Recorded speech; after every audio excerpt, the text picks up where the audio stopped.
Good morning दोस्तों। तो इससे पहले वाला क्लास में हम लोग गुप्त काल के बारे में पढ़ लिए हैं।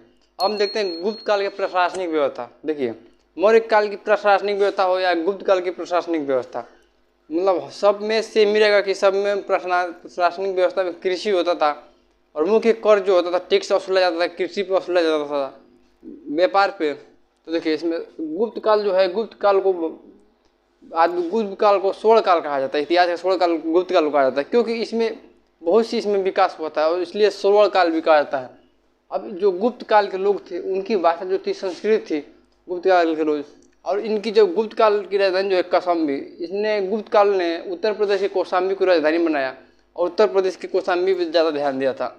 इनकी जो अर्थव्यवस्था थी, गुप्त काल की अर्थव्यवस्था थी, कृषि थी।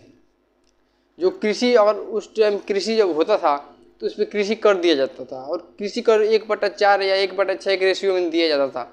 मतलब कि अगर 100 किलो गेहूँ हो तो उसको 100 किलो गेहूँ में 1/4 के रेशियो के अनुसार 25 किलो गेहूँ टैक्स दिया जाता था। या फिर व्यापार जो करता था वो पैसा देता था टैक्स के रूप में, जो कृषि करता था वो अनाज देता था।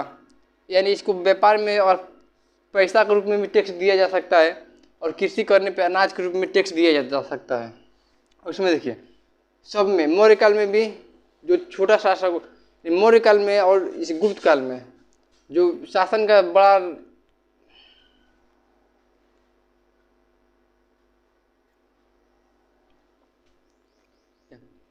शासन की छोटी इकाई जो है ग्राम से होती है। शासन छोटी इकाई जो ग्राम के प्रधान होते हैं, छोटी मतलब शासन की छोटी इकाई ग्राम के प्रधान से शुरू होती है और शासन की सबसे जो बड़ी इकाई है राजा होता है, देश का राजा होता है।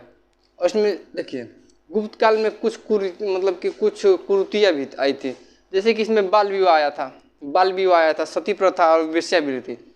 ये जो थी गुप्त काल की कुरीतियाँ थी। बाल विवाह की मतलब कि 12 साल की लड़की के विवाह हो जाता था, उसको कुछ पता ही नहीं, उसका विवाह हो जाता था। सती प्रथा, इसमें भी सती प्रथा भी और इस वेश्यावृत्ति तीनों का प्रचलन था और इसमें साथ साथ छुआछूत का भी प्रचलन था।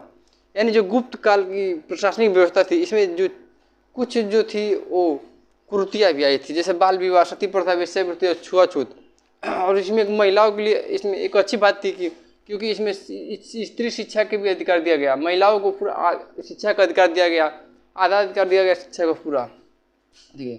और इसमें गुप्त काल में जो निम्न जाति के लोग हैं उनको चंडाल कहा गया है, निम्न जाति के लोगों को चंडाल कहा गया है गुप्त काल में।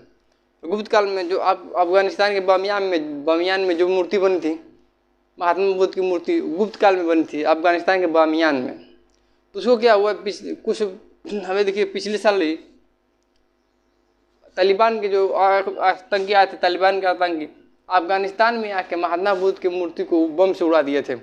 महात्मा बुद्ध की जो मूर्ति है कुछ तरह से क्षतिग्रस्त हो गया है, लेकिन आज भी पर्यटक उसको देखने के लिए जाते हैं। और गुप्त काल में बनी थी अजंता की गुफा। जो अजंता की गुफा है, हिंदू धर्म, बौद्ध धर्म और जैन धर्म की पवित्र स्थल है अजंता की गुफा।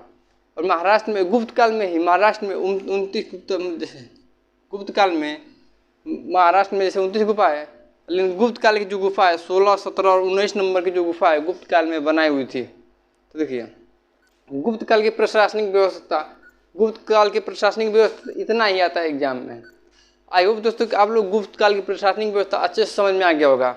अब हम देखते हैं इसके बाद से जो गुप्त काल में स्कंद गुप्त था, स्कंद गुप्त ने सुदर्शन झील का पुनर्निर्माण कराया था।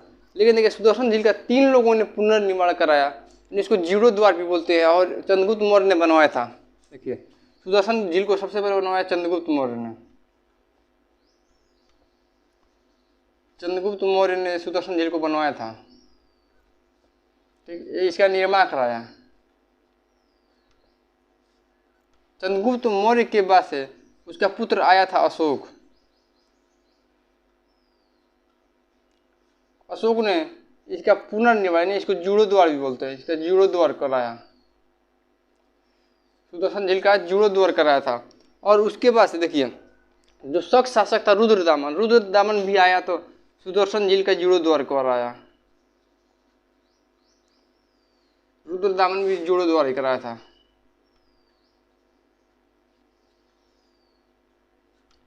और उसके बाद से गुप्त वंश का जो शासक था स्कंद गुप्त भी आया। तो घूमते घूमते गुजरात की तरफ एरिया की तरफ गया तो उसने भी देखा झील, सुदर्शन झील। इसने भी क्या किया, जीर्णोद्धार करा दिया इसका, स्कंदगुप्त। स्कंदगुप्त भी इसका जीर्णोद्धार करा दिया। अब देखिए, जो चंद्रगुप्त मौर्य था खुद तो जाके बनाया नहीं होगा, कुछ खुद तो झील को बनाया नहीं होगा, अशोक भी खुद उसका जीर्णोद्धार नहीं किया होगा, रुद्रदामन भी उसके जीर्णोद्धार, यानी ये लोग जो है किसी न किसी को भेज के उसको करवाए होंगे। तो देखिए, चंद्रगुप्त मौर्य ने पुष्यमित्र वैश्य को भेज के कराया था। पुष्यमित्र वैश्य,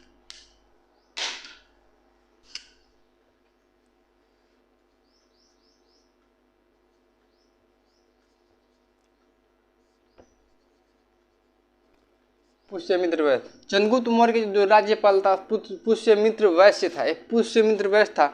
इसको चंद्रगुप्त मौर्य ने भेज के सुदर्शन झील का निर्माण करवाया था। और अशोक के समय जीर्णोद्धार हुआ था, तो अशोक ने तुषास को भेजा था, तुषास को भेजा था। और जो रुद्रदामन के समय जीर्णोद्धार हुआ था, तो रुद्रदामन ने सुविशाख को भेजा था।